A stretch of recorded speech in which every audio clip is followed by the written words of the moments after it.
आदरणीय श्रीमान मोहनलाल जी अरोरा एवं नीलू अरोरा, इनकी वास्तु शांति के उपलक्ष्य में आज के इस कार्यक्रम का आयोजन है, जिसे हम सत्संग कहते हैं। सत्संग यानी अच्छे का संग, साथ या सत्य का संग, यानी परमात्मा के साथ एकरूप होने का अवसर। तो इस अवसर पर हमें कुछ सुनना भी चाहिए। मैंने देखा है कि उत्तर भारत में भजन सुनने का और गाने का बड़ा शौक होता है, और अच्छा भी है। एक अपने आप को प्रस्तुत करने का जीवन में हमें मौका मिलता है, और सब कार्य हम जीवन में सब कार्य किस लिए करते हैं? किस लिए करते हैं हम जीवन में सारे काम? कि हमें सुख मिले या दुख मिले? सुख मिले, ठीक है, और चिंता मिटे। आज ही हमारी बहन जी है, इनके घर में हम गए थे। इन्होंने कहा कि हम बहुत चिंता में हैं। मैंने कहा ये भी बात बहुत अच्छी है कि आपके पास एक काम है। यदि आप चिंता में भी नहीं होते तो आप कहाँ होते?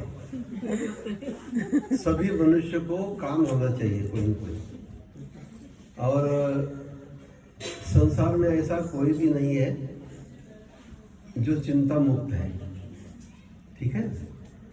इसलिए आप मत सोचो, चिंता करना भी एक चिंता है।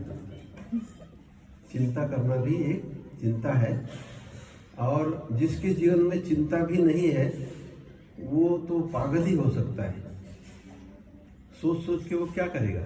आखिर पागल हो जाएगा ना। तो चिंता तो होनी ही चाहिए मनुष्य को। चिंता के साथ साथ चिंतन होना चाहिए। तो चिंता तो उसकी करनी चाहिए कि जिसकी चिंता करने से कुछ लाभ होगा। संसार में दो प्रकार के काम होते हैं, दो प्रकार की चिंताएं होती है, ऐसे समझो। कुछ चिंताएं तो करनी चाहिए, और कुछ चिंताएं हमारे हाथ में ही नहीं होती। अब आप कहो कि अब हमें बारिश होनी चाहिए, इसकी चिंता हो रही, बारिश होनी चाहिए, लेकिन आपके चिंता करने से बारिश कभी आएगी नहीं, और बारिश कभी रुकेगी भी नहीं। कि फसल खराब हो रही है, सब कुछ भीग रहा है, तो बारिश बंद कर दो भगवान, तो ये भी नहीं हो सकता। यानी कुछ चिंताएं आपकी लाजमी है, कर सकते हो उसकी चिंता, लेकिन कुछ चिंताएं ऐसी है कि जो आपके हाथ में नहीं है, उसका कोई सॉल्यूशन नहीं है, उसका कोई हल नहीं है, तो उसकी चिंता तो व्यर्थ नहीं कर रहे हैं आप। तो मनुष्य को चिंता तो करनी चाहिए, परंतु व्यर्थ बातों की चिंता नहीं करनी चाहिए। एक किसान बहुत चिंता करता था। किसान को किस बात की चिंता होगी? कि भगवान तू समय पर बारिश नहीं देता, फिर समय पर हम फसल को पानी नहीं दे सकते। तो उसके ऊपर एक बार भगवान ने कहा कि हम आपके ऊपर प्रसन्न हैं, आप क्या चाहते हो? बोले जो जैसा हम चाहेंगे ना वैसे होना चाहिए। तो उसने कहा भगवान ने कि ठीक है, ये वाला 4 महीने का 6 महीने का समय हम देते हैं। जब आप कहोगे कि हमें बारिश चाहिए तब हम बारिश देंगे, जब आप कहोगे कि धूप निकलनी चाहिए धूप निकल जाएगी, जब आप कहोगे कि हमें ये होना चाहिए, ये वस्तु की उपलब्धि होनी चाहिए, तो आपको वस्तु उपलब्ध हो जाएगी। तो अब किसान की मांग कितनी हो सकती है? वो तो अपने फसल के लिए कुछ मांग सकता है। वो बड़ा प्रसन्न हो गया कि अब मैं जैसे कहूँगा वैसे होगा। तो उसने जा कर के सब तैयारी कर ली और अपना खेत बो दिया। बोने के बाद में भगवान को कहा प्रभु हम बारिश चाहिए। बारिश आ गई, खूब बारिश आ गई, जितनी चाहिए। उसने कहा भगवान बारिश बंद कर दो, अब फसल उगेगी। फसल उग के बड़ी हो गई। फिर जब भी उसको लगा कि अब खेत सूख रहा है, कब हमें बारिश चाहिए, अब हमें धूप चाहिए, तो जैसे किसान ने कहा वैसे वैसे होता गया। जैसी जैसी उसकी इच्छा हुई, उसने कहा भगवान अब मुझे धूप चाहिए, धूप मिली। अब मुझे बारिश चाहिए, बारिश मिली। अब मुझे हवा चाहिए, हवा मिली। सब कुछ उसकी इच्छा से हो गया। बड़ी अच्छी फसल आई। फसल में बड़ी बड़ी बालियाँ लगी। और उसके बाद में उसने कहा अब भगवान बारिश नहीं आनी चाहिए, दाने भरेंगे इसमें, फसल खूब आएगी, खूब अच्छी हो रही है। वैसे हुआ। उसने फसल काटी, सब कुछ किया और देखा कि उसमें दाने ही नहीं। तो उसने कहा भगवान ये क्या हुआ? उसने कहा ये तो तेरी इच्छा से हुआ। जब तेरी इच्छा से हम चलेंगे तो ऐसा ही होगा। इसलिए तू मन में सोच कि भगवान हम तेरी इच्छा से चलेंगे, जिसमें तेरी रजा उसमें हम राजी होंगे। तो हमें भगवान की इच्छा में राजी होना चाहिए हमेशा। भगवान की इच्छा में राजी होंगे तो हमारे काम अच्छे होंगे। हम अपने आप ही तय करते हैं, फिर कहते हैं कि हमारे काम में बड़ी रुकावटें आ रही, क्योंकि आप स्वयं तय करते हो। आपको ये चिंता होनी चाहिए कि प्रभु आप मेरे परम पिता हो। आपको हम सब बालकों की चिंता है, कब क्या करना है, कब क्या नहीं करना है। जल्दबाजी क्या है इसमें? आगे पीछे भगवान आप पैदा हुए हैं, आपको शिक्षा देगा, आपकी शादी करेगा, आपको बच्चे होंगे, फिर उनकी शादी करेंगे। नहीं, लेकिन हमारी इच्छा से होना चाहिए। अब बच्चा बड़ा होगा, शादी होनी चाहिए, लेकिन भगवान चाहता है कि शादी देर से हो तो अच्छा होगा, समय से होगी तो अच्छा होगा। जैसे प्रभु चाहेंगे वैसे होने दे तो बहुत अच्छा होता है। इसलिए सब्र का फल हमेशा मीठा होता है, कहते हैं। थोड़ी सी सब्र रखनी चाहिए हर बारे में। तो हमारे में सब्र तो है नहीं। जब सब्र नहीं होगी ना तो ऐसे ही होगा। एक आदमी भगवान को कह रहा था, भगवान हम कितनी आपकी प्रार्थना करते हैं, कितना जाप करते हैं, कितना ध्यान करते हैं, लेकिन आप कभी सुनते ही नहीं हमारी बात। लेकिन आपको क्या पता है कि भगवान कब सुनेंगे? भगवान सुनते हैं, पर वही बात सुनते हैं भगवान जो आपके काम की हो, जो आपके लाभ की हो, आपके कल्याण की हो, जिसमें आपका हित होगा, जिसमें आपको सुख मिलेगा। और हम बात वही सुनते हैं जिससे अपना तो हित हो, पड़ोसी का हित ना हो। हमारे दुश्मन जो है वो भूखे मरे, ये हमारी इच्छा होती है हमेशा। हमारे में ईर्ष्या है, द्वेष है, किसी के प्रति प्रेम नहीं है। अपनों के प्रति प्रेम, दूसरे के प्रति ईर्ष्या, द्वेष। ऐसे ही एक व्यक्ति हमेशा यही भाव करता था। भगवान को प्रार्थना की उसने, भगवान आप मेरी प्रार्थना सुनते नहीं हो। तो उन्होंने कहा क्या चाहिए? कहते प्रभु मुझे मेरी इच्छा पूरी करो। उसने कहा हम आपको वरदान देते हैं, आप मांगो, हमें क्या चाहिए? उसने कहा मुझे मांगना है पर थोड़ा दूसरे से अलग तरह से मांगना है। उसने कहा क्या मांगना है? बोले मुझे 1 गुना दोगे तो मेरे पड़ोसी को 2 गुना देना चाहिए। प्रभु भी सोच में पड़ गए कि इतने बड़े अंतःकरण का आदमी, भाई अब मुझे 1 गुना देगा तो मेरे पड़ोसी को 2 गुना देना, तो कोई नहीं। तो भगवान ने कहा कि चलो तुम्हारी भी इच्छा हम पूरी करते हैं। तो उसने कहा भगवान मुझे मेरी एक आँख चली जाए। उसने कहा ये क्या मांग रहा है? तो माना उसने क्या कहा था, यदि मुझे 1 गुना देंगे तो पड़ोसी को 2 गुना देना। तो उसने मांगा भगवान मेरी एक आँख फोड़ दो, खत्म कर दो एक आँख। उसने कहा एक आँख उसकी खत्म हो गई। कहने लगा अब दूसरी बात, पड़ोसी की दोनों आंखें चली जानी चाहिए। पड़ोसी अब बिल्कुल अंधा हो गया। तो ऐसा भाव होता है। हमारी भक्ति इस प्रकार की होती है कि मुझे 1 गुना चिंता तो मेरी माता को 2 गुना चिंता होनी चाहिए। हम पहले ही सोच रहे हैं कि मेरी माता मरेगी तो मेरा क्या होगा। अरे भाई तू अपना ही देख ले, माता को क्यों आशीर्वाद दे रही है? तो हमेशा केवल अपने सोचो, दूसरे का मत सोचो। हम एक तरह से ये सोच रहे मेरा क्या होगा, तुम्हारा तो बहुत अच्छा होगा जो भगवान ने सोचा है वो, या तुमने जो कुछ बोया है वही तुम्हें मिलेगा, इससे ज़्यादा कैसे मिलेगा। तो ये जरूरी नहीं है मेरी माता मरेगी तो मेरा क्या होगा। अरे माता मरेगी कि तू मरेगी, हमें क्या पता है, हमने तो कुछ भी नहीं देखा।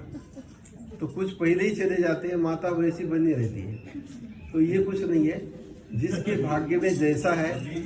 ये चिंता और लगा दी आपने क्या माता बैठी रहेगी पहले कोई चला जाएगा।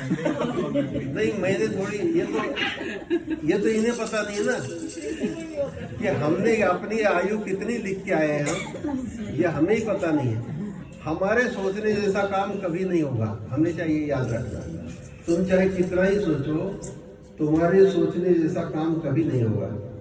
तो उस आदमी ने कहा कि भगवान मेरी एक आँख चली जाए और पड़ोसी की दोनों आंखें चली जाए, उसकी दोनों आंखें चली गई।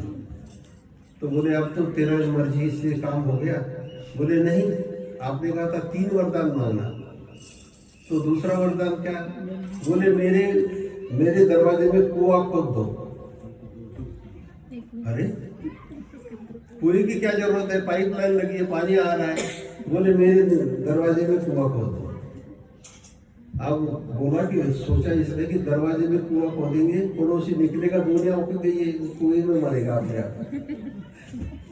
तो भगवान ने उसके दरवाजे में कुआं खोद दिया, पड़ोसी के दरवाजे में 2 कुएं खोदे। तो पड़ोसी निकला, कुएं में मर गया। यानी हमारा चिंतन जो है इस प्रकार का होता है कि हमारा तो कल्याण हो, दूसरे का कल्याण न हो। पर दूसरा सोचो कि भगवान के सभी बच्चे हैं, भगवान सबसे अपने हिसाब से सबको फल देगा। यह नहीं कि तुम्हारे सोचने से फल मिलेगा। तुम्हारी यदि एक आंख आ जाती है तो दूसरे की दोनों आंखें नहीं जाएगी, उसको और लाभ होगा। इसलिए सबका कल्याण सोचो, सबके कल्याण में अपना कल्याण होता है। हमेशा अपना सोच बड़ी होनी चाहिए। और आज वास्तु शांति के उपलक्ष्य में कार्यक्रम है। जीवन में वास्तु बनना बहुत मुश्किल होता है। मनुष्य सतत, पहली बात तो हमारा चिंतन सही होना चाहिए, हमारी सोच अच्छी होनी चाहिए। चिंता करने से कुछ नहीं होगा, चिंतन करना चाहिए। चिंतन ऐसा हो मेरा कल्याण हो, मेरे साथ सबका कल्याण हो, ये भाव होना चाहिए। ये भावना मन में आनी चाहिए। हम माला करते, ये शेर प्रभु को प्रार्थना करते, कौन ऐसी प्रार्थना करता है मुझे बताओ कि मेरा कल्याण हो या ना हो, सबका कल्याण हो। सोचा है कभी?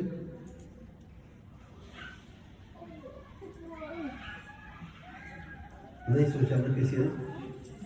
आज से ये सोचना शुरू करो, मेरा कल्याण हो या ना हो। मैंने यदि जीवन में अच्छा काम किया तो मेरा अच्छा ही होगा, बुरा नहीं हो सकता। लेकिन ये भी काम तो अच्छा करो कि मेरा कल्याण हो या ना हो, प्रभु सबका कल्याण हो, सबका अच्छा हो। किसी का घर देख के क्या आता है मन में, ऐसा मेरा घर बने। कभी ये खुश होकर के कहा आपने कि प्रभु आपने इसको बहुत दिया, अच्छा है किया, आपका बहुत बहुत शुक्रिया। कभी किसी ने कहा? ये भाव जिस दिन भगवान मन में आएगा आपके, तब सोचना कि आपके दिल का विकास हुआ। आपने अपने शरीर का तो विकास किया, शरीर को तो अच्छी अच्छी चीजें दी, खाने के लिए, पहनने के लिए, मेकअप के लिए अच्छी अच्छी चीजें इस्तेमाल की, पर अपने आत्मा के विकास के लिए हमने जीवन में कुछ भी नहीं किया। वो आज से करना आरंभ करो, पहली बात। दूसरी बात, जो भी जीवन में कार्य करना है उस अच्छे काम में निरंतरता होनी चाहिए, रोज वो काम करना है। आज हमने प्रभु को सामने जा करके मस्तक नवाया, 1 मिनट में खड़े हुए जाते जाते, कल 2 मिनट के लिए खड़े हो जाओ, उसका टाइम बढ़ाओ। समय से जाना है तो 2 मिनट पहले भगवान के लिए 2 मिनट का टाइम निकालो, लेकिन किसी के पास समय नहीं। इसलिए अपने जीवन में जो भी अच्छा काम करना है, ये तो मैंने एक उदाहरण दिया कि भगवान के सामने सिर झुकाना है, और बुजुर्गों को पानी नहीं पूछना, ऐसे मत करना। पहली बात, अपने साथ साथ बुजुर्गों को भी सेवा करो, ये भी ईश्वर की सेवा है। इसलिए अपने से दूसरों को अच्छा समझो। हम देखो जीवन में क्या करते हैं, गौ माता की सेवा करते हैं, कुत्ते को रोटी डालते हैं, गाय की रोटी निकालते हैं। कभी आपने यदि जीवन में बुजुर्गों को भी खाना पहले दिया हो उनके जैसा, तो आपका क्या बिगड़ेगा? जब आप कुत्ते बिल्ली को रोटी खिला रहे तो अपने बुजुर्गों को भी खिलाओ, उनको भी सवेरे उठ के प्रणाम करो, तो आपका जीवन में कल्याण है। इस काम में निरंतरता होनी चाहिए। एक किसान था, उसने कुआं खोदा अपने खेत में, तो खेत उसका छोटा सा ही था। उसने कुआं खोदा, 10 फीट खोदा। उसने कहा पानी नहीं लगता, यहाँ पानी नहीं लगा। दूसरी जगह खोदा, दूसरी जगह 20 फीट खोदा, पानी नहीं लगा। तीसरी जगह 25 फीट खोदा, पानी नहीं लगा। फिर 30 फीट, ऐसे करते करते करते करते सारा खेत उसने कुएं बना दिए। सारा खेत खत्म हो गया, लेकिन उसका काम नहीं खत्म हुआ। काम में निरंतरता की, लेकिन काम में गहराई नहीं। इसलिए जो भी काम हो उसमें निरंतरता हो, लेकिन उसमें गहराई हो, गंभीरता हो, सीरियस होके काम करो। खाना बनाना है तो खाना बनाते समय हम आदमी का खाना बना रहे और कुत्ते का खाना बना रहे, दोनों में फर्क करते हैं। दोनों में फर्क करते हैं। कुत्ते की रोटी में इतना ध्यान नहीं रखते शुद्धता का, लेकिन अपने बच्चे के लिए रोटी बनाना है उसमें हम बहुत ध्यान रखते हैं कि बच्चे को कैसी रोटी चाहिए। बुजुर्गों को तो इतना ध्यान नहीं रखा जाता, पर अपने बच्चे का बहुत ध्यान रखा जाता है कि उसको कितना गर्म चाहिए। उसका दूध पहले हाथ पे डाल करके देखेंगे कि ज़्यादा गर्म तो नहीं है, इतना हम ध्यान रखते हैं। इसी प्रकार से हम जो भी कर्म करते हैं उसमें भी निरंतरता के साथ साथ उसकी गंभीरता के प्रति ध्यान रखिए, तभी आपका काम सफल होगा। मकान तो बनाना है, लेकिन उसमें ध्यान ही नहीं देना। ध्यान ही नहीं देंगे तो आपकी सुख सुविधाएं उसमें आपको मिलेगी नहीं। तो हर जीवन में हर व्यक्ति काम जो करता है उसमें मन लगाना चाहिए। भगवान भी कहते हैं कि मय्येव मनादत्स्व मयि बुद्धि निवेशय निवसिष्यसि मय्येव अत ऊर्ध्वं न संशयः, कि मेरे में मन को लगाओ।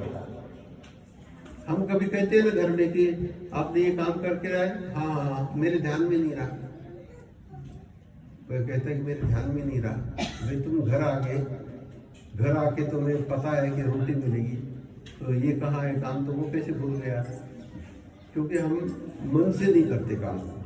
तो कोई भी काम मन लगा के करना, गंभीरता से करना, सीरियस होके करना, तो वो काम सिद्ध होता है। अन्यथा जीवन में कोई भी काम सिद्ध नहीं होता है। काम सिद्ध करने के लिए उसके ऊपर चिंतन करना, उसको गंभीरता से करना और उसको निरंतर करना बहुत आवश्यक है। मनुष्य जीवन अनमोल है, मनुष्य जीवन का समय अनमोल है। इसलिए हमेशा हमें ये याद रखना चाहिए कि जो हमें समय मिला है उस समय में हमें सारे काम करने हैं, सारे काम करने हैं। लोग कहते हैं कि भगवान का नाम लेना है, वो जब बुढ़े हो जाएंगे तब करेंगे। तो हमें क्या भरोसा है, हमारी क्या गारंटी है कि आपको बुढ़ापा आएगा या आएगा? आजकल तो मनुष्य का भरोसा ही नहीं है। वेदों में उपनिषद में कहा है केशाग्रे ग्रसितम मृत्यु, जितने बाल है सिर पे सब बालों को मृत्यु ने मानो पकड़ लिया है। कभी भी मृत्यु आपको बालों को पकड़ करके ले जा सकता है, इसलिए उसका कोई भरोसा नहीं है। इसलिए आपके पास जो समय है उस समय का हमेशा सदुपयोग करना चाहिए। जीवन में दुख तो है ही है, आप कहेंगे कि सब दुख ही दुख है, सुख तो है ही नहीं, मृत्यु ही मृत्यु है। जैसे जातस्य ध्रुव मृत्यु ध्रुवम जन्म मृतस्य, जैसे पैदा होता है उसी दिन उसकी मृत्यु की तारीख भी लिखी जाती है। जैसे जन्म की तारीख लिखते हैं वैसे मृत्यु की तारीख लिखती है। एक तारीख तो आपको पता होती है, दूसरी तारीख आपको पता नहीं होती, और उसी में आप आनंद से जीते हैं उसको आप भूल ही जाते हैं कि अगली तारीख जल्दी कभी भी आ सकती है, उसका हमें पता ही नहीं है, किसी भी क्षण आ सकती है। इसलिए उसे हमेशा स्मरण में रखना है। जो व्यक्ति उस बात को स्मरण में रखता है वो जीवन में कभी भी बुरा काम नहीं करेगा, उसको कहना नहीं पड़ता है। हर मनुष्य को पता है कि किस कार्य के परिणाम अच्छे होते हैं, किस कार्य के परिणाम बुरे होते हैं। कोई भी काम हम इस प्रकार से शुरू करते हैं कि इसका परिणाम हमें अच्छा मिलेगा, लेकिन जो काम हम दुर्बुद्धि से शुरू करते हैं, दुष्ट वासना से शुरू करते हैं, दुष्ट हेतु से शुरू करते हैं, उसके परिणाम हमेशा खराब होते हैं।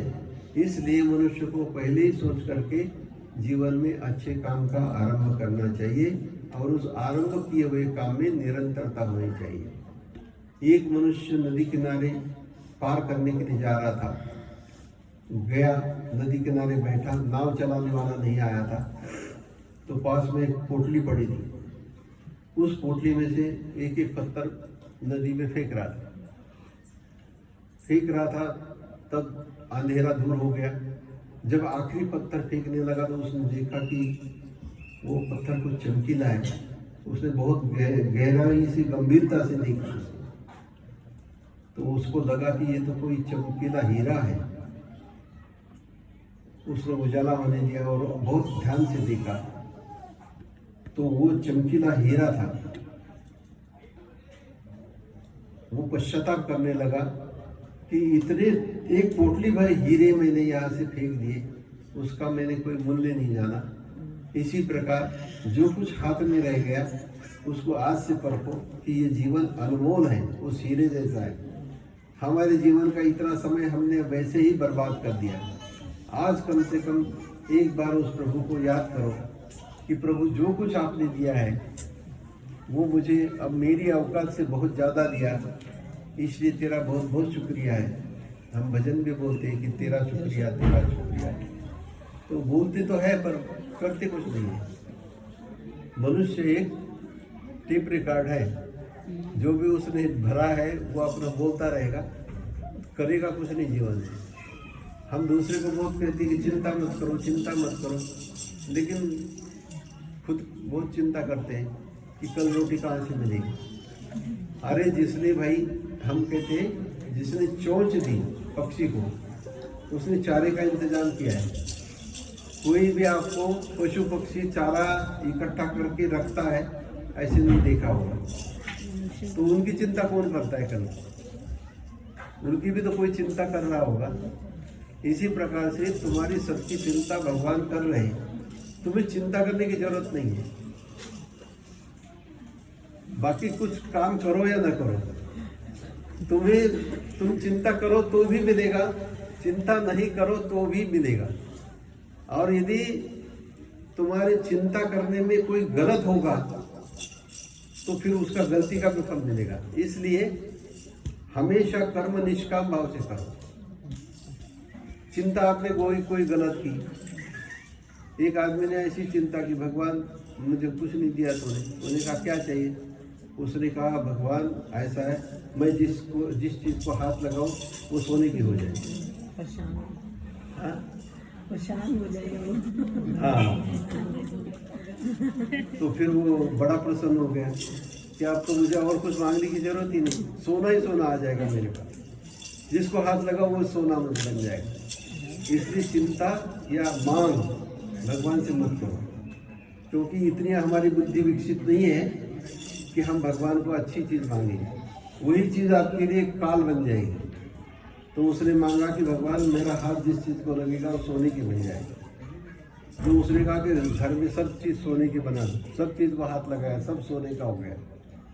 सोने की लंका में रहने वाला सुखी नहीं हुआ, वो कैसे सुखी होगा? फिर उसे भूख लगी, कहने लगी चाय बनाओ, चाय पीनी है। चाय पीने लगा, चाय भी सोने की, वो कप प्लेट भी सोने की हो गई। वो भूखा रहना पड़ा उसे। तो आखिर भगवान को चिंता लगी कि ऐसे अब क्या करेंगे। तो एक दिन उससे डांस करवाया और उसका अपना हाथ ही अपने उसके सिर पे रखा, और वो भस्मासुर की कथा है ये। तो वो विनष्ट हो गया। इस प्रकार से हमें भगवान से कोई चीज़ मांगने की जरूरत नहीं है। जैसे माता पिता होते हैं हमारे, उनको माता पिता को पता है कि मुझे बच्चे को किस तरह से रखना है, ठीक है। एक माता को पता होता है कि मुझे बच्चे को किस प्रकार की शिक्षा देनी है, किस प्रकार से उसका मकान बनाना है, किस प्रकार से उसकी शादी करनी है, तो वो अपने आप सब कुछ होता रहता है, तुम्हें चिंता करने की जरूरत नहीं। उसी प्रकार से परमात्मा इस जीव की सभी चिंता स्वयं करते हैं, सभी प्रबंध वही करते हैं। और कुछ हमारा भाग्य होता है, गीता में लिखा है कि गुण कर्म विभागशो, पहले जन्म में आपके अंदर जैसे गुण होंगे और जैसे आपके कर्म होंगे, उसी के अनुसार आपको यहाँ पर जन्म मिलता है। तो उस जन्म के आधार पर हमें इतना सुंदर शरीर मिला है, यानी पहले हमने अच्छे कर्म किए, अब हमें वही श्रृंखला आगे करनी चाहिए, उसी प्रकार से आगे भी अच्छे कर्म करनी चाहिए।